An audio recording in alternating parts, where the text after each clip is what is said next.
Okay. Excellent.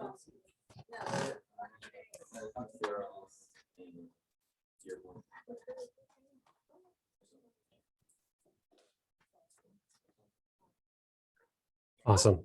Thank you. I'm going to move this back a little. Good afternoon. Week 3 of Summer 4 lecture series. I wanted to welcome Dr. Scott Pawlikowski. He's going to be teaching us about electrolytes. Thank you. So Scott Pawlikowski, I'm a Loyola Heinz lifer. I was a med student here, a resident, chief resident.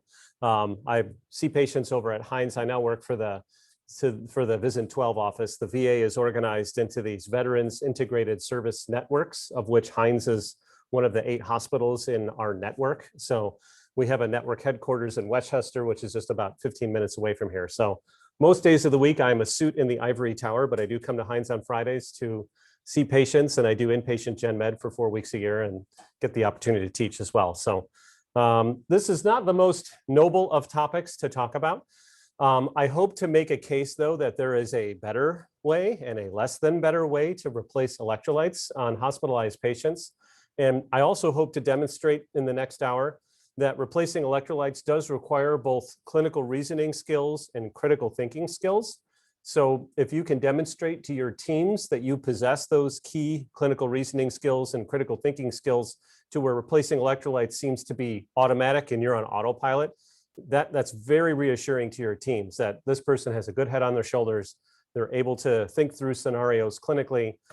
So to that end, hopefully I will assist you in that process. So the goals of this lecture is to learn to effectively assess and manage hyperkalemia, how to manage various electrolyte deficiencies in hospitalized patients, what levels to follow in the hospital. You know, there's nothing in the textbooks to say this is how often you should get a BMP versus a MAG, a FOS, things of that nature. And to apply your knowledge to real cases. We're going to do some lecture review. At the end, we're going to go through 3 cases of patients that were actually at Heinz, where we have access to the order entry system, the BCMA system. I can tell you exactly what the interns did, and you guys can take the Pepsi challenge, so to speak, to determine if you would have managed these patients in the same way that the interns actually did. This is a practical approach to handling electrolyte disorders in most of your hospitalized patients. This is a guideline. It may not apply to every single patient. So if you're in Loyola's bone marrow transplant unit and they like to do their MAG a different way, then I would roll with the bone marrow transplant unit, okay, not Pawlikowski's method. So this may not apply to every patient. This is based upon some evidence-based recommendations, but a lot of expert opinions, and hopefully you will find this to be informative and useful. This is not a lecture on the list of everything that can possibly cause hypokalemia. This is not a thorough review of all the randomized controlled trials because there just aren't any. No drug company now is going to pay $20 million to prove that K-LOR works better than K-DIR, basically. So we are left to use expert opinion and kind of empirical science evidence to guide us in our decision making. And this won't apply to every single patient. So some reference ranges, you don't have to commit these to memory. It's just general ranges at Heinz, last I checked. So let's start off with hyperkalemia. So you're going to see this a lot on the wards. The most feared consequence of hyperkalemia is people's heart stopping. So obviously we do treat this with respect. Whether or not you should hit the panic button as an intern treating a patient with hyperkalemia is best decided upon using a stepwise approach, okay? So the first question you ask yourself is whether or not this is real. So there are certain situations where you can have pseudo hyperkalemia. Most commonly is from hemolysis. So intracellular potassium levels are much higher than serum potassium levels. Well, in the course of collecting red blood cells, if you cause them to burst and expose their intracellular contents into the sera, you will have a falsely elevated potassium.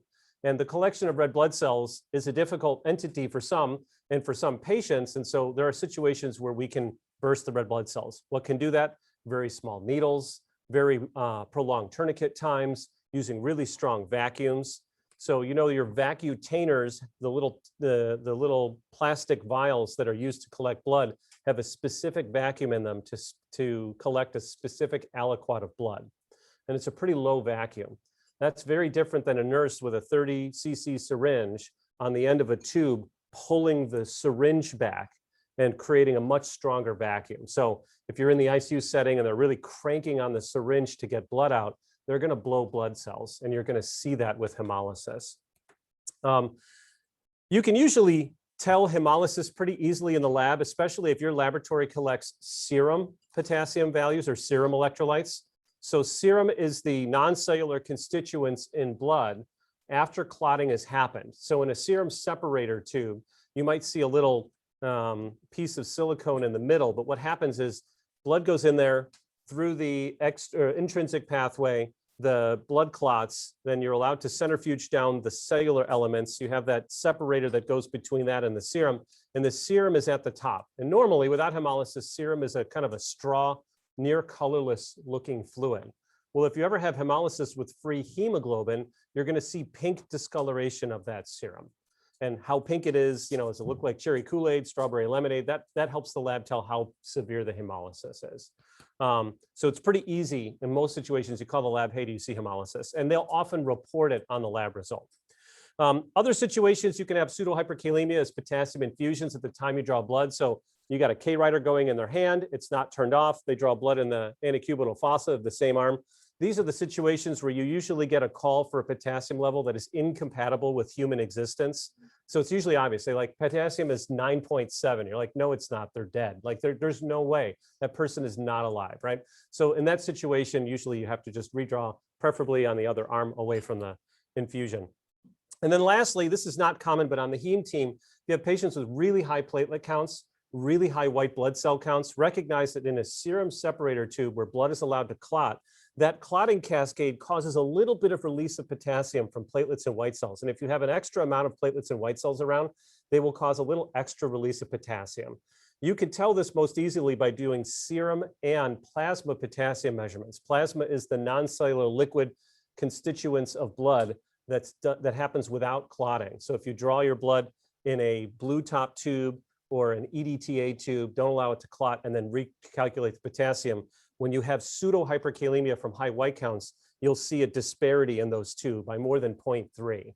So usually don't have to worry about this unless platelets are over 1 million, white counts are over 100,000. So not common, but occasionally on your heme patients, you may see this. The bottom line is if your BS detectors are going off and it just doesn't add up that this patient should be hyperkalemic, have a very low threshold to repeat the potassium level before acting on it, okay? So next question or next step, if it is real, try to figure out why. So was this because of some sort of renal insufficiency issue? Were there medications given that cause hyperkalemia, of which I have some monitored there or listed there, beta blockers, STIG, heparin can do this as well, calcineurin inhibitors. Do they have an endocrinopathy that may explain this? Have you been giving them too much potassium, right? Do they have infusions, TPN, piggybacks that have potassium? Try to figure out why it's high, right? So then the next step is whether or not you should hit the panic button. So if it's real, you have a general idea of why it's there. The next step is, do I panic, right?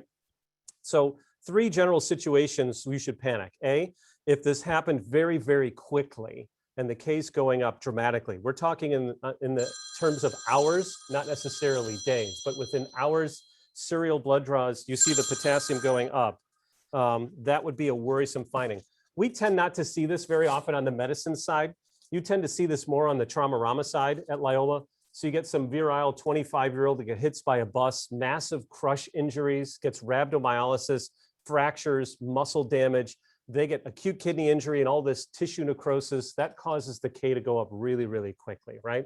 We sometimes see this on the medicine side in people with rip-roaring pancreatitis, where they start having that kind of autolytic pancreatic necrosis and they start digesting themselves. And then they have basically acute kidney injury and tissue death, and that leads to it. You might see this in people with massive organ infarction. So they're infarcting their bowels. Somebody with critical limb ischemia that usually has kidney failure as well. Those are the situations you'll see K going from 4.5 to 5 to 5.5 to 6, all in the manner of a day, right? So if that's happening, you treat that as an emergency. Number 2 is just what's the absolute number? And up to date, and the nephrologists there, they don't get too jazzed up until it's over 7. Most of our nephrologists don't even tend to get even interested until it's over 6. So 5.5, nobody's dying at 5.5. Okay, so just don't freak out, generally speaking, about 5.5. Okay, but 6 and certainly 7 should be a threshold. If it's 7 or higher, most people feel it's reasonable to treat as an emergency. And then lastly, do you see any overt cardiac instability on an EKG? So this is usually things beyond peak T waves. Now, recognize though, that a reassuring EKG in and of itself is not entirely reassuring if you have any of these other criteria. So even if the EKG looks great, if the K is over 7 or it's going up really quickly, you should treat as an emergency. So the EKG. So there's 4 different stages of hyperkalemic EKG changes. The first is peak Ts. Peak T waves is not a subtle finding. This is something that should jump at you immediately. If you have to sit there and hem and haw and try to critically evaluate that EKG and it's not jumping out at you that they have peak T waves, they don't have peak T waves, okay? So, and we're not talking about 1 lead or 2 leads. This happens over all the leads. It should jump right out, like what is wrong with that patient, right? Next is PR prolongation. Eventually the P wave just goes away. Then you have QRS widening. And then lastly, you have the QRS getting really wide. The P wave is gone. The T wave gets really wide and you have this kind of sine wave, right? And if you see the patient at that point, the next point is basically impending PEA arrest, and that will go to asystole if you give it long enough. So we don't want it to get that long. Has anybody in here ever seen sine waves before? It's totally amazing, right? Yeah, very, very scary. All right, so if you're going to treat it as an emergency and you're going to hit the panic button, what do you do? Well, interestingly, the first thing is actually not addressing hyperkalemia, but rather stabilize the cardiac resting membrane potential against the destabilizing effects of severe hyperkalemia. And for that, we give calcium. And it's usually calcium in an ampule, either gluconate or chloride, whatever your crash cart or your floor SPD room has. And you just give it as an ampule over slow IV push, okay? If you have a choice, recognize that chloride has 3 times the elemental calcium compared to gluconate. Gluconate is less toxic if it extravasates. Now, it's important to recognize that giving high concentrations of calcium in a peripheral vein is actually a very risky undertaking. So you should not be cavalier in pushing calcium. If calcium ever extravasates, it can cause skin necrosis and muscle necrosis. We're talking, burn transfers, we're talking debridements, we're talking skin grafts, we're talking lawsuits, we're talking checks with commas and lots of zeros, and it's not a good thing, right? So you should have a high threshold to give a highly concentrated calcium solution intravenously. If you feel that they have emergency hyperkalemia, this is one of them. Also, you don't want to push it too fast, over 2 to 5 minutes. I guarantee you, if you push it too fast, the patient will throw up, and they'll throw up on you, because I've had this happen to me, and where I was nervous and I was kind of browbeating the nurse, come on, push it, let's go, push it, push it. Hey doc, I don't feel so, yeah, and then they throw up all over you. Okay, so 2 to 5 minutes. What you should ideally do is have the EKG machine still hooked up to the patient when you're pushing the calcium. You don't have to have the paper running and kill a tree, but look at the monitor. If you had flagrant EKG abnormalities from hyperkalemia, after you give the calcium, it's the most amazing thing. They will go away in about 1 to 3 minutes. So if you see no magic happening, you can push a second ampule. After 2 ampules, if you don't see any magic happening on the EKG, you should begin to wonder whether or not those EKG changes you're seeing are actually from hyperkalemia. Maybe they have a hyperacute MI, maybe they got a bundle branch block, and that's causing the T waves to look all funny. It's probably not hyperkalemia at that point. I've seen patients with sine waves with 1 or 2 amps of calcium gluconate go to totally normal EKG in like 3 minutes. It's the most amazing thing, right? So you should see that magic happening when you're pushing it.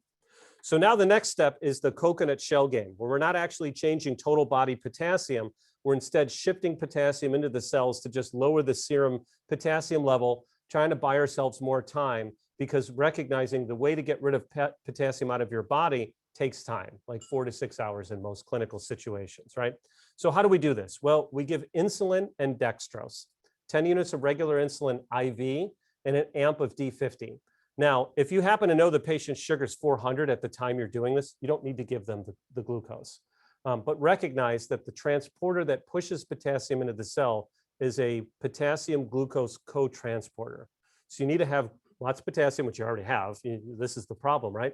But you want to have plenty of glucose to push it into the cells, okay? Now, if you happen to not know the patient had a glucose of 400, let's say they're in DKA and they roll in and they're hypo or bradycardic and their EKG looks flagrant, and you're like, oh my God, they have hyperkalemia, and you start pushing dextrose and insulin, and then their sugar comes back at 450. Don't worry, you've not killed that person with dextrose, okay? They're not dying from hyperglycemia necessarily. They have volume depletion, acidosis issues, so don't worry about it. But if you do happen to know their sugar's high, you don't have to give the dextrose. Obviously, for a non-diabetic patient, giving them an amp of 10 units of regular insulin without any glucose, not a good idea, because they can then have hypoglycemia, right? You can also give them a consistent infusion if you wanted to, of D5W if you wanted to. You can also do albuterol, and you can use bicarbonate. Bicarbonate is particularly useful with a coexistent metabolic acidosis. Albuterol is very impractical. The albuterol will push K into the cells for the duration of the albuterol. So unless you're prepared to give continuous nebulizers, this doesn't work. And continuous nebulizers tend only to be allowed in ER settings and ICU settings. What you'll more commonly see is when you admit a patient to the unit with status asthmaticus who's on continuous nebulizers, they will have a relative hypokalemia. And then when their asthma gets better and you wean them off, their K will go back to normal. We usually don't use this to treat hyperkalemia, okay? So also recognize this is the coconut shell game, right? We've not done anything for total body potassium. So if this is the only measures that you take and 4 to 6 hours goes on, you're going to still deal with hyperkalemia, right? So next step, direct elimination of potassium from the body, right? This takes a while, which is why we do the coconut shell game and stabilize the cardiac membrane, right? So you can use Lasix. If they so happen to also have volume overload, it's a great 2-for-1 special. Lasix with saline for euvolemic patients is in the literature. We don't use it very commonly. I'm not a big fan of giving Lasix for patients who are volume depleted and hyperkalemic. Not a super common thing that happens, but you'll see it. So I just don't want you to think that knee-jerk is I always give Lasix, right? Give Lasix in the appropriate clinical setting. Dialysis, of course, certainly works in severe cases, but recognize if this patient is naive to dialysis, you got to call in a fellow, call in a tech. The tending's got to approve. They got to put a Mahuker catheter into their neck or something, or a Quentin, and then they got to get the machine over and dialyze them. That takes 6 hours, right, to get that all happening, right? So it takes a long time. And then the next question is what to do with ion exchange resins, right, like K-oxalate. So little digression here. So in 1958, sodium polystyrene sulfonate alone was approved as K-oxalate by the FDA. Now, this was 4 years before you actually had to prove anything at all to the FDA. Please approve this drug. Here's money for the application. We think it'll be a great idea. Okay, there was no necessary like high quality science requirement to approve drugs, okay? So initially, this preparation caused intestinal impactions and constipation. So then a couple of years later, they realized that if they mix it with laxatives like sorbitol, works better, right? So 1982, new K-oxalate had a pre-made solution of sodium polystyrene sulfonate and sorbitol, and it hits the market. And then in 2005, we start getting some reports of adverse events, including death, with this new solution. So the FDA reached out to the maker, Carolina Medical, in 2006, who people were making K-oxalate, and they claimed that the prior harm was related to solutions that had 70% sorbitol, and that their Carolina solution, their proprietary brew, was 33% sorbitol. And they admittedly said, and this is a true statement, that they had not received a single report of an adverse event since 1982 with their Carolina solution. And there was probably about 5 million doses given annually. Now, I realize not every adverse event gets reported. In fact, probably only the minority of adverse events get reported.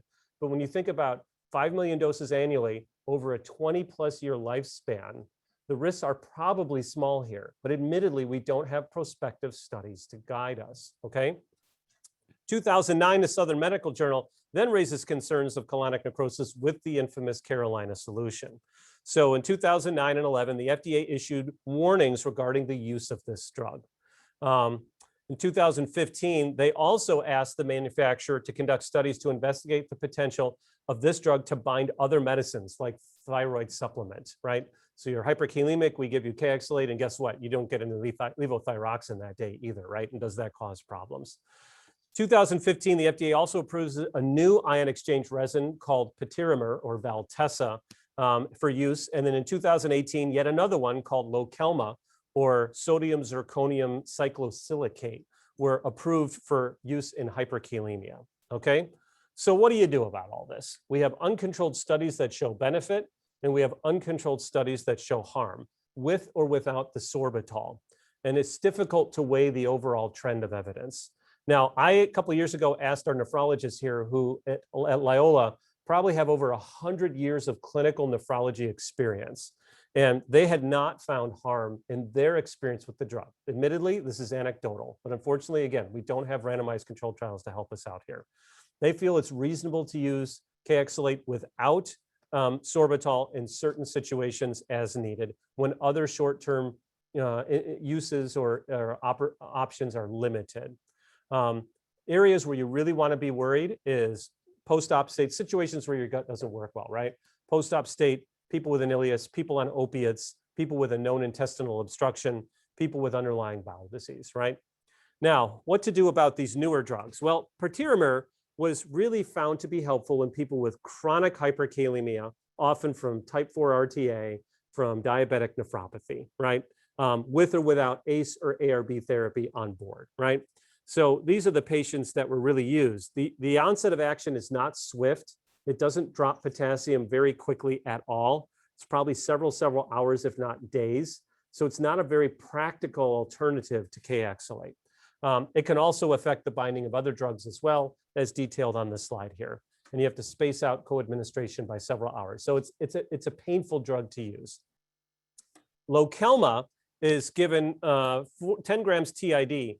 This is on 4 trials, including the Harmonize and Dialyze. And this had a pretty good mix of patients, different indications. And the onset of action does appear to be swift. It does work quickly. It does have a lot of sodium in it. So if you give 10 grams 3 times a day, you're giving, what, 3,200 milligrams of sodium with that, 2,400 to 3,200 milligrams of sodium. It's a lot of salt, right? So it may cause edema issues, right? And it can affect absorption of antithrombotic therapy. So the problem is none of these drugs have been FDA approved for emergent use of hyperkalemia. And because of their costs, they may be restricted or not available in your hospital formulary and tend to cost 5 to 15 times more often than Kayexalate. Magda, do you know, are you aware, is Lokelma available at Loyola? Yeah, I think we may be able to get it on a non-formulary request, but if this is your patient at 8 o'clock at night who's hyperkalemic, you know, that's going to be really difficult. So I suspect as the costs come down in the next 10 years, this may replace Kayexalate, but there probably still is a niche for Kayexalate. I would probably advise you in the past, we used to just say, give Kayexalate and don't look away. But because of all these issues and the subtlety and nuance of all of this, if you're thinking of using Kayexalate, I'd probably run it by your senior and just make sure they're on board with it. If there's any doubt, they can run it by their attending, or you can always get a friendly local renal consult to help you with the situation as needed. Talk to the renal fellow on call. So, so consider the patient factors, consider the timing of action, and the availability and cost. All right, so housekeeping. Try to reverse and treat the cause of that hyperkalemia so that you're not just chasing your tail, and monitor and reassess. So if you're doing something and hitting the panic button, you probably do want to check your potassium in a couple of hours. Make sure you're affecting the necessary change you hope to see here. And then the last caveat is if you truly believe you have a patient who's DIG toxic and hyperkalemic due to DIG toxicity, please recognize, meaning no disrespect, that's above your pay grade. And that's above my pay grade. I'm calling cardiology at that situation. And if I'm on inpatient gen med, DIG toxicity associated hyperkalemia is a very unique animal, and treating DIG toxicity itself is pretty complex. Giving calcium in that situation can be dangerous and potentiate the toxicity. These people need to be in a unit. They may need to get Digibine. Digibine can cause serum sickness. So this is not an easy situation. So if you ever think you're in the middle of DIG associated hyperkalemia, phone a friend, take this right up the chain of command, okay? And they will be grateful for that. All right, hypokalemia, very common as well. In severely hypokalemic patients, we worry about things like arrhythmias and rhabdo. However, the urgency of the situation is usually not nearly as dire as hyperkalemia. Usually have time to deal with this, you know, on several hours to days. This is not like minutes to hours with severe hyperkalemia. So first question, when you see a hypokalemic patient, are they just having redistribution? Is there a cellular shift coconut shell game going on? Or are they truly low? So if they're in an alkalotic situation, you're having your coconut shell. If they're getting beta agonists, if they're getting insulin therapy, you may see hypokalemia that's related to cellular shift. And just recognize that if you slam those people with potassium supplements and then those cellular shift phenomenon stop happening, you may be left with a hyperkalemic patient, okay? So patients with depletion, we see this with diarrhea and with vomiting, with diuretics, amphoterrible B, osmotic diuresis, the refeeding syndrome, which we'll talk about in a minute, certain endocrinopathies, certain RTAs, and then magnesium deficiency. So what is refeeding syndrome? So it's a whole series of electrolyte and volume shifts that happen in patients who are insulinopenic, that are usually starved. This was first recognized in prisoners of war in concentration camps in World War II. And so when they started feeding these patients after they liberated them, some died right away, probably from all the electrolyte shifts and arrhythmias, and some developed this kind of non-cardiogenic heart failure-like picture and died several days or weeks later. And we recognize this as the refeeding syndrome. You're going to see this all the time. This is going to be the bane of your existence, to the point where if anyone still has grandparents that are living, after you've been on Gen Med for a couple of weeks, you're going to like have this urge to call your grandparents, be like, Grandma, come on in for potassium, because everyone who's your age that I take care of has a potassium of 2.8, right? So, but your grandma's probably fine because she didn't have pneumonia for the preceding week and didn't eat anything. And then she came into the hospital, got better, and you gave her carbohydrates, right? That's why grandma now has potassium 2.6, okay? So you're going to see this all the time, okay? All right, so how do we replace hypokalemia? We'll estimate the deficit. I like Dr. Popley's team. Dr. Popley is retired now. She still does some clinics at Heinz. She's one of the smartest people I've ever known, nephrologist. But basically, for every drop in K by 0.1, replace it with 10 milliequivalents. So if normal's 3.5 and it's 2.5, you're down 100, you're down 1.0, you should replace 100 milliequivalents is how I think about it, okay? So if you take nothing away from this lecture, there's about 3 things I want you to remember. This is the first one. In nearly all situations, potassium replacement should be oral, okay? Oral is quicker, it has less side effects, and it is less dangerous, okay? You should only use IV therapy in patients who are severely deficient, where you're using a combination of oral and IV strategies, or for whatever reason cannot tolerate PO, right? They have strict NPO orders, they have a bowel obstruction, they have an ileus, something like that, okay? Otherwise, we should use oral. What type of potassium? We usually use potassium chloride. That's called K-dur when it's given in pill form. It's called K-lor when it's given as a packet. K-lor costs more than K-dur, so usually we use K-dur. K-dur, at least at Heinz, is manufactured in dispersible tablets. They are huge. Patients complain about the horse pills you give them for potassium. If they don't like them, you can take, at least at Heinz, I'd have to double check at Loyola, you can take a little 6-ounce Dixie cup, fill it with water, and plop the potassium pill in there. After about 3 minutes, it will dissolve. And then they just stir it around. It becomes this like astronaut Tang drink, and they can just drink it down, okay? So if they don't like the horse pills, just tell them to put it in their Dixie cup, okay? You can use potassium phosphate. It's particularly helpful if they have a coexistent phosphorus deficiency. And understand if you give anything that ends in ate, right? Acetate, gluconate, citrate, these are all bicarbonate formers, lactate, they all turn into base, right? So if you have somebody with a coexistent acidosis and you need to give them base, giving them potassium with an 8 will work. Why don't we give potassium bicarbonate? Well, bicarbonate doesn't play nice in the sandbox with most other constituents, and with many mono and divalent cations, it will form a salt, which makes it impractical to give intravenously because it precipitates. So that's why we use acetate and lactate and gluconate, because they play better in the sandbox, okay? All right. So if you are gonna give it IV, a couple different ways. You can give it in your maintenance fluids. That's kind of the surgical intern's way, right? I want D5, 0.5, or D5 half normal saline with 10 to 20 milliequivalents of potassium in each bag. I hate that way of doing it. You often forget it's there. Then when they get renal issues and then you're still giving them potassium, they get hyperkalemic and you feel foolish. Also recognize if you have potassium in your bags and then you go to round one day and that's the day that patient decides, well, I'm gonna try to die on you in front of you today with rip-roaring septic shock or a GI bleed, you suddenly cannot use the bags in the room to resuscitate that patient because they have potassium in them, right? So now instead of the nurse being at the bedside with you there pushing fluids, the nurse has to run to the SPD room and get new liter bags of fluids, get new tubing, play the trick to get the air bubbles out at the sink, and like no one's tending to the patient, right? So I hate the potassium in the bag. I usually give it as a rider. You can give 40 to 60 milliequivalents in a rider. Usually, again, it's potassium chloride. The pharmacy knows to do this. Usually don't put sugar in there because that'll just trigger insulin and push it into the cells and you're kind of shooting yourselves in the foot. Recognize though that it takes, most hospital protocols will not allow you to go faster than 10 milliequivalents per hour. So if you give a 60 milliequivalent rider, it's going to take 6 hours for that to infuse, okay? Some ICUs and some ER settings, I don't believe this is Loyola or Hines, will allow 20 milliequivalents per hour, but because the arrhythmia risk is too high, most hospitals will not allow that, okay? So just recognize 60 milliequivalents will take 6 hours, as opposed to oral potassium, which will probably take 45 to 90 minutes to be absorbed, okay? So oral is much quicker, okay? So usually if I'm giving oral potassium chloride, I won't go more than 60 to 80 milliequivalents at a time. More causes dyspepsia, tummy crummies, things like that. And again, you don't have a rush here. You can give it TID if you want, and in a couple days, you'll have their K swimmingly up. So there's no real rush here. So I usually give 60 to 80 at a pop. How often is depending upon how low I think they are and the deficit, right?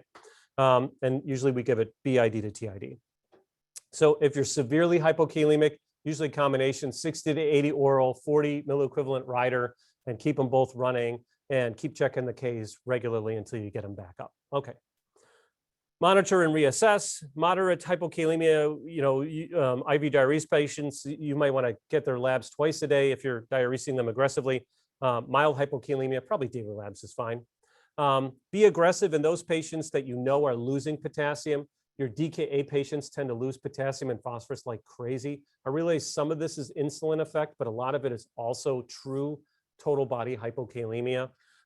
Be gentle in those patients who you know too much supplementation could be bad, like your people with CKD or acute kidney injury. For the heart patients, I usually try to keep the Ks over 4 to 4.5 and the mags over 2 to 2.5. And that was per Dr. Moran, who is a cardiologist here who's now retired. So Moran's rule was any heart patient, keep the K over 4 to 4.5, keep the mag over 2 to 2.5, and it keeps the arrhythmias away, right? For those renal patients, you may want to be gentler, cut the dose in half, double the dosing interval, or just not give it, okay? If you have an ESRD patient with a potassium of 3.3, I will never supplement that patient. I just don't. They're fine, okay? And giving them more will get you in trouble, especially when they miss dialysis days, okay? The one last trick is if you really are trying to get them up, giving them lots of potassium, they're just not coming up, check their mag level. It's a magical, wonderful trick. If the mag is low, fix the mag first. And when you do that, amazingly, they'll respond to your potassium supplementation. So don't forget coexistent mag deficiency in difficult to replete patients. Okay, so segue into hypomagnesemia. It's a little tougher animal. And the reason being is that serum total magnesium levels do not always equate with total body magnesium levels, right? So there have been many situations in the literature where the total body mag was felt to be high and the serum mag was low and vice versa. So this is like the classic line at the end of every radiologic study you'll see at Loyola University Medical Center, clinical correlation recommended, okay? So whenever you see a mag level that's high or low, clinically correlate that. Try to figure out a reason why you think it may be low or high. If you can't come up with a good reason, I tend not to believe it. I just don't, and I don't react to it, okay? So who are at high risk for losing magnesium and being deficient?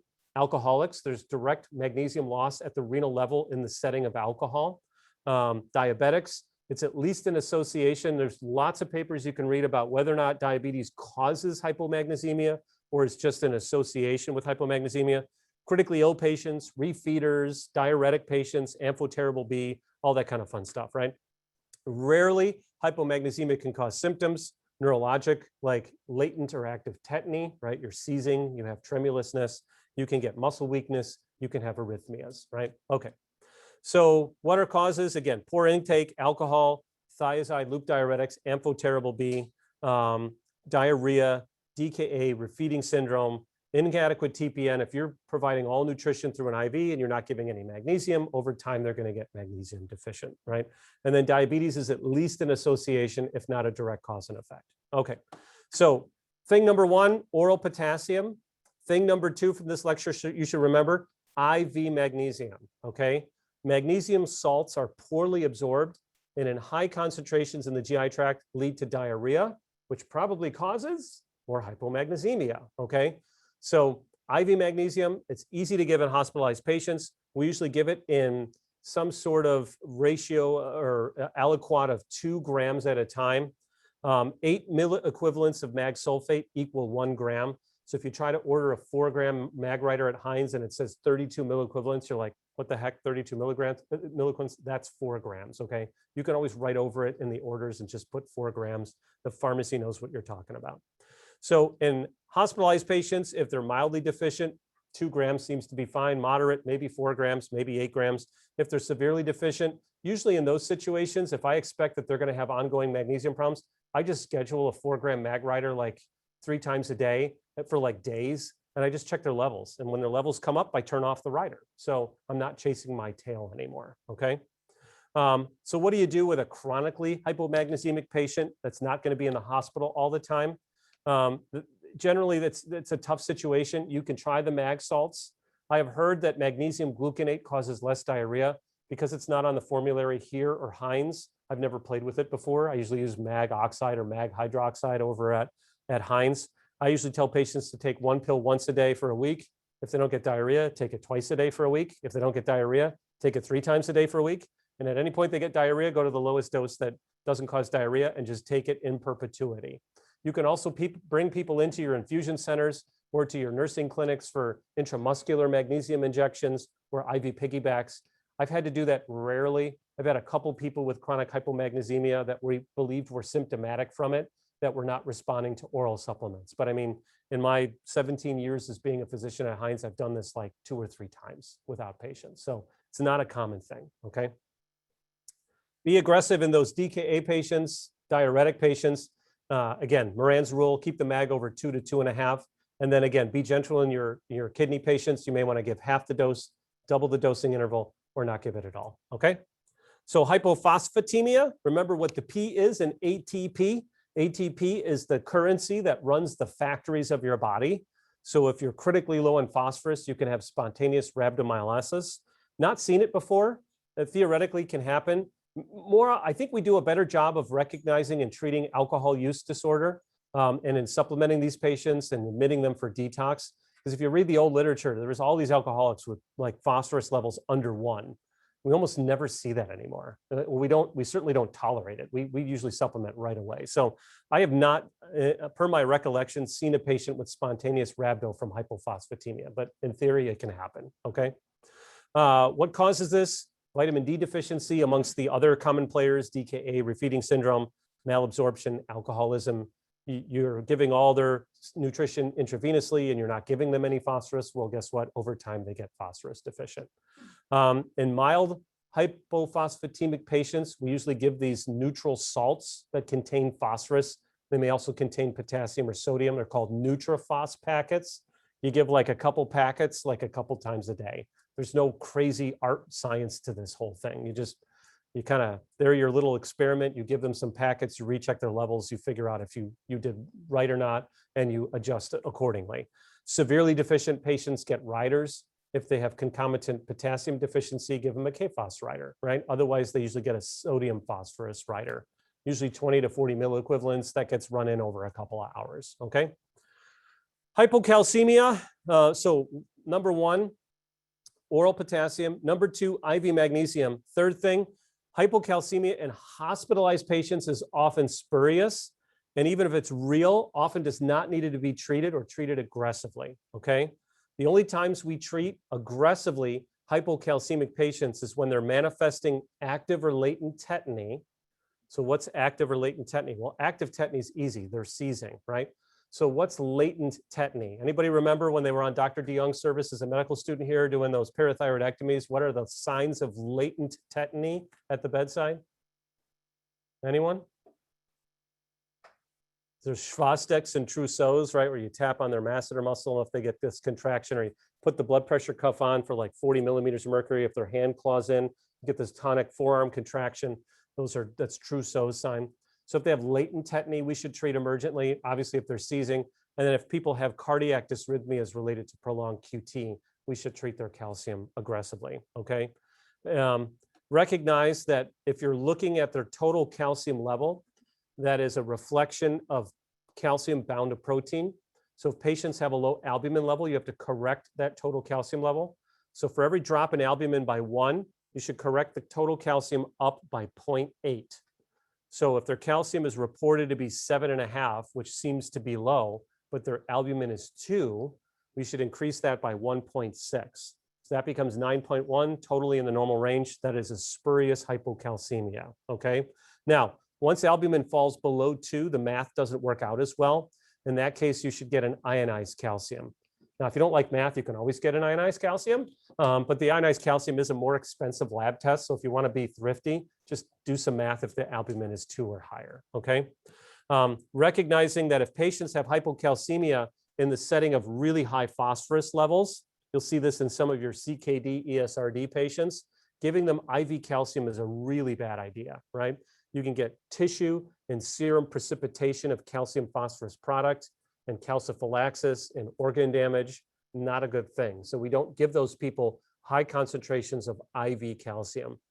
We do give them oral phosphate binders, some of which may be things like calcium acetate. But the theory behind that is that if you give calcium acetate orally, it'll bind phosphorus in their diet, create an unabsorbable product that the patient then poops out. And that over time reduces their phosphorus level, right? So we're not giving calcium to supplement calcium as much as we're giving calcium to reduce the phosphorus level, okay? So again, we talked about IV calcium is very risky. We don't want to do that. If we want to replace people with hypocalcemia that's real that you want to replace, we usually give Tums first off. They work really well as long as their gut works. If you do have to keep giving calcium, we often call endocrinology. They'll mix up a brew of calcium gluconate over like a 6, 12, 24-hour rider.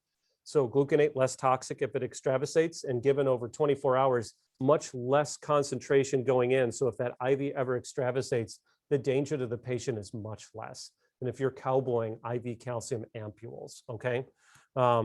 So the only time we ever have to deal with this, I don't know if anybody has been on de Young service and has seen the hungry bone syndrome. Anybody seen the hungry bone syndrome? So patients with primary hyperparathyroidism, their bones are under this tyrannical regime of that hyperfunctioning adenoma that is leaching calcium from the bones. Well, once de Young goes into the OR and he takes out the adenoma, the bones finally, at long last, are like, my turn, and then they grab all this calcium out of your bloodstream, and it can take a long time before the bones are satisfied. And so you're just chasing your tail, giving them Tums or IV calcium. It's pretty rare that you have to deal with this in other situations. All right. So recap: hyperkalemia. Make sure it's real. Determine if it's emergent. If it's emergent, we usually use the calcium. We use the insulin dextrose, right? And then we figure out, some way to get rid of the total body potassium. Monitor closely for the response, and then fix the cause if possible. Hypokalemia, oral, almost always preferred over IV. And of the oral preps at all, we usually like potassium chloride. Don't give too much too quickly. Be aggressive in the people you know are losing potassium. Be gentle in your renal patients. And don't forget the MAG trick if you're really struggling to replete potassium when you think you're giving them enough. Hypomagnesemia, IV is almost always preferred over oral. Give them in increments of 2 grams. Be aggressive again in those patients you know are losing MAG. Be gentle in your kidney patients, and recognize that oral salts don't work well and may cause diarrhea. Hypophosphatemia, Nutrifos for mild cases, riders for severe cases. Hypocalcemia, don't forget to correct the total calcium. It's often a spuriously low value. And avoid IV calcium, especially in high concentrations, unless absolutely necessary, okay? How often to get labs, right? How often should I get labs? Well, here's my general thought. A BMP is reasonable on most hospitalized patients if they're not eating, they're at risk for refeeding syndrome, or if I'm giving them maintenance fluids, which could cause acidosis, could cause electrolyte derangement. I think a daily BMP is reasonable. I'll add a MAG on people I'm diuresing, people on amphotericin, people who are alcoholics. I'll add a FOS on people with tube feeds at higher risk for DKA, right? People with renal issues. And then I'll give them the whole shebang of calcium, magnesium, and phosphorus when they're critically ill. I'm worried about tumor lysis syndrome. They're getting TPN, things, pancreatitis with fat saponification and hypocalcemia, all that kind of fun stuff, right? That's when I'll get the full cadre of labs on those patients. How often I get it is based upon how basically divergent they are from the normal range and how aggressive I am being in replacing, right? Mild problem, little bit of oral supplement, check the labs the next day. really, really low, I'm giving them everything. I'm going to check their labs multiple times a day until I can get into a better state. Okay. All right. So let's try 3 cases. Okay. So for the purposes of these cases, anything in red is out of the normal range. Anything in black is in the normal range. Okay. So this is a 56-year-old male who rolls into Hines due to increased swelling in his face, legs, and abdomen, as well as shortness of breath and dyspnea on exertion. He is clearly volume overloaded on your physical exam. These are his labs below. His serum albumin is 2.5. So would you manage anything at all here? What would you do? I know we didn't talk about his sodium issues. Why do you think his sodium is low? Yeah, he probably has total body water in excess of total body salt. Total body salt may be normal to high here, but he has total body water in excess. His BUN and creatinine are high. Do we think this potassium issue happened immediately? Well, probably not, right? If you go to the dog labs back in the good old days, whatever you want to say, if you go in the dog lab and you surgically tie off the renal artery, the creatinine will go up about 1 to 1.5 per day. So a creatinine of 9.5, that probably took a while. So consequently, their potassium elevation probably took a while, and it's not over 7, right? So not too worrisome here. Phosphorus is high, okay, probably because of decreased clearance. And the calcium, anybody correct the calcium? What's 0.8 times 1.5? 1.2 plus 8.2, 9.4. It's normal, right? So we don't have to do anything. So is there anything else you would do right now just to reassure yourself about this patient? Anybody want an EKG? I'd do an EKG. It's pretty easy. It's cheap. It's our tax dollars. If he's over at the VA, it's Uncle Sam's tax dollars, right? So what do you think? Hyperkalemic EKG? No. And don't sit here and hem and haw and be like, well, maybe V3. No, they're not hyperkalemic, okay? Look at 1, nothing, 2, nothing, 3, nothing. Look at, there's nothing going on here, not hyperkalemic, okay? So what did they do? They gave this patient Caxlate. This was an old case before all those FDA things, so that was probably appropriate. They tried a shot of Lasix, knowing that this patient's EGFR is pretty low and Lasix has to be filtered to be used. It's probably not going to work, but these are patients where you could try it. If Dr. Leahy from nephrology on the service, this would be a patient he'd probably give a gram of Lasix to. And while that freaks everybody out, recognize that the studies where people went deaf from loop diuretics, they got 18 grams of Lasix a day. So a gram of Lasix is not going to make the patient deaf. So don't worry, you can give them a gram of Lasix if you want. It may not do anything, okay? They didn't hit the panic button. That's appropriate, right? This isn't an emergency. And they gave them some phosphate binders. That's good. And they talked about whether or not this patient met the AEIOU for dialysis with their senior. All good ideas, right? They rechecked the potassium 12 hours later. That's a little late. Probably would have done it in 6 to 8 hours. And it was still 5.5. So they gave him some more Caxylate. They rechecked 8 hours later, and it came down to 5.1, which at the time was actually the upper limit of normal in the reference range at Hines Lab. It's now 4.7, but 5.1 was upper limit of normal back then, okay? Know the systematic approach to assessing and treating hyperkalemia and avoid unnecessary correction of low serum calcium values, especially when they are spuriously low. Okay, second case, 31-year-old guy, severe hypertension results in CKD, diastolic dysfunction. He comes in with a hypertensive urgency and heart failure. He has started an IV Lasix and blood pressure medicines, and these are his labs before he got anything in the ER. So would you replace or treat anything? This is the 2 schools of thought question, right? Do I watch and wait, or do I preemptively strike? So what do you think? Anybody want to preemptively strike?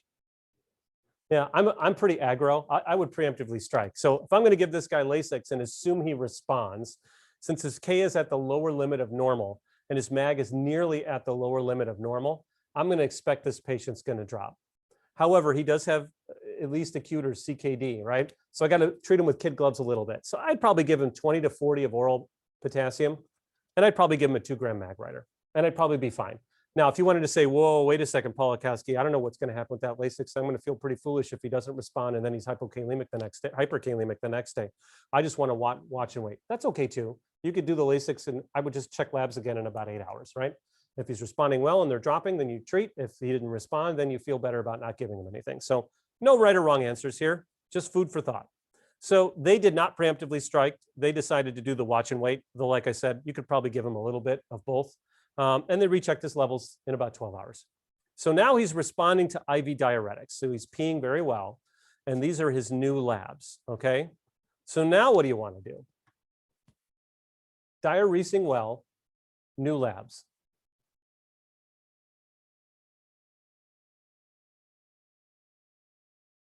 So what do you think? Is this all adding up? Does it make sense that this patient is hyperkalemic in the setting of good response to IV diuresis? Nope, right? This is where your BS detectors need to go off and go, something's not right here, right? This does not make any sense. Well, here's what the interns did. They did an EKG. There's a lot of LV strain here from hypertensive heart disease. I'll give you that, but there's certainly no hyperkalemic EKG changes. And the reason being is there was no hyperkalemia, okay? Interns didn't notice on the lab report that hemolysis was reported. Oops. And they didn't repeat the BMP values, and they gave him K-oxalate, okay? This is a bad idea here. And unfortunately, this was like, we signed out to the interns. This is back in the days where the interns stayed overnight for call on Gen Med. We signed out to the interns to check his labs at like 8 o'clock at night. Interns saw the high K, knee-jerked the K-oxalate. Pharmacy has to process the order, get it up to the floor. Patient has to be given it when the nurse is free. This guy gets K-oxalate about 11 o'clock at night. So what do you think happens to him from 11 o'clock at night to about 7 in the morning? So lots of diarrhea, right? Great time at Chateau Hines. First night there, I'm going to be up all night with diarrheal illness, right? That's all iatrogenic, right? Okay, so he's not very happy the next day, okay? So now we recheck his labs, and these are his new labs. Now, I can't tell you why his creatinine is going up and down here. I don't understand that very well. It's not clinically significant of any major ilk, but he's still responding to IV diuretics, and here's his new labs. So now what do we want to do? Well, we want to give him potassium, right? See how stupid this gets if you're not actually beginning with the end in mind. So now we got to give him potassium. So we round on this guy, and I don't know what happened. I was the attending, and somehow the orders didn't happen. We were very busy, admittedly, because we were on call that day, and we got 10 admissions overnight. I totally remember this night. And so somehow that order didn't happen till late in the day. And my intern, if you want to give potassium for this guy, what would you do? How would you give him potassium? Yeah, 60 milliequivalents, 40 milliequivalents orally. Well, the intern gave him 20 milliequivalents orally and 20 milliequivalents IV, which makes no sense to me. And so what happened is IV burns, right? It hurts. Well, the patient, and you can try the lidocaine trick. I've never found that to be tremendously helpful to put lidocaine in the bag to make the IV not burn. Well, the patient wanted the rider decreased so that it wouldn't run as fast. But instead of having 2 hours of pain, he turned it into like 8 hours of pain because they quadrupled the infusion rate. So he had 8 hours of IV pain, okay? So what happens the next day? We come in, and there were other things at play, but remember, 2 nights ago, diarrhea, and now the next night, all night long, arm is burning, okay? Now this guy was allergic to lemons, and I swear to God, we had 10 like orders in the cafeteria system that he's allergic to lemons, and somehow the Heinz Food and Nutrition Service misinterpreted our 10 orders as more lemons, please. And so he, on his breakfast tray that next morning, he gets like cereal, toast, and a lemon. So I walk in that day on rounds. We have post-call, 10 admissions, like crazy service. We walk in, and this guy throws a lemon at my head, okay? And we had to have 3 separate conferences between the intern, the senior, and myself to talk him off the ledge, all because of the stupid way we managed his potassium, giving him diarrhea 2 nights ago and an IV that burned the next night. And we have to try to convince him, like, we know what we're doing. Please stay here. Your heart failure is bad. So I'm just telling you, there's a good way to do this and a less than good way to do this, okay? So lots of talking off the ledge for this guy. All right, so consider staying ahead of potassium, suspect pseudohyperkalemia when things just don't add up, and be gentle in your CKD patients. And again, oral potassium preferred. All right, here's the most interesting one. 56-year-old male with alcoholism and chronic dysphagia. He comes in with heavy drinking and nausea and vomiting. He is a poor historian, and boy, does he look cached. Geez, I wonder what he's at risk for. Okay, he's placed on dextrose-containing IV fluids, and he's made NPO, and these are his labs, okay? His albumin is 3.2. Remarkably, the only lab in the red is the magnesium. Does that shock anybody? After hearing that story, I'm an alcoholic and I have no muscle mass and I've not been eating and I've been puking and I'm all totally sick and I roll in the hospital, my labs are grand. So that should be very alarming, right? And you're going to see this, even though his BUN and creatinine are only 11 and 1.1, he's in acute kidney injury, right? Alcoholics have historically some of the lowest BUNs and creatinines you've ever seen. I've seen creatinines of 0.2, 0.1 in alcoholics. I've seen BUNs of 0 in alcoholic patients, okay? So 11 and 1.1, the same thing like if this was a 95-year-old lady with pneumonia, and this was the BUN and creatinine, that's probably acute kidney injury for a 95-year-old female patient, right? So just recognize that there's serious, and the same thing for the albumin. There's no way this guy's albumin is 3.2, which is kind of like in the neighborhood of the lower limit of normal, right? So there is massive hemoconcentration going on here. And you would not recognize that at first glance, just looking at all the labs in black, okay? So you have to recognize that when you start hydrating this guy, and certainly when you start feeding this guy, you're going to see electrolyte derangement out of the woodwork. So you just have to recognize that when you roll into this patient. So for starters, would you do anything? Anything you want to give him for starters?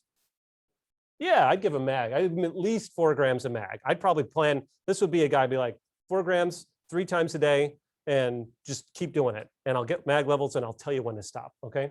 So they gave him some thiamine and folate. That's a good idea. They didn't supplement with any mag, oops, and they repeated his labs in 8 hours. So he continues having dysphagia, vomiting. His repeat labs are drawn 36 hours after admission. There was problems, he was refusing labs and all this stuff. And he gets another set of labs. So now we're starting to see the refeeding syndrome, right? This is coming down, sugar's going down. We're starting to see maybe the new BUN and creatinine, the real BUN and creatinine. So they gave him some mag. They didn't give him any glucose. That's kind of malpractice if you ask me. And they repeated the labs a day later, which should have been much faster. And they just didn't anticipate this guy's problems, okay? Recognize you can trigger the refeeding syndrome with dextrose-containing IV fluids. Also, you can trigger Wernicke's encephalopathy in alcoholics with dextrose-containing fluids before you give them thiamine. So sometimes for compassionate reasons, we give dextrose-containing IV fluids. Now, I don't take care of kids, so I can't talk about pediatrics where it's commonly used and it's probably appropriate. But in alcoholic patients at Heinz, I never, ever give them dextrose-containing fluids because I can precipitate Wernicke's and cause the refeeding syndrome. And don't delude yourself in thinking that some dextrose in the fluids actually is treating their nutritional deficiencies, okay? So let's think about this a little bit, right? If you give D5.9 and you give a liter of it, how many calories are you giving that patient? Does anybody know? Have they done the math? So it's D5, right? 5%, 5 grams per 100 cc's. There are 10 100 cc aliquots in a liter of saline, right?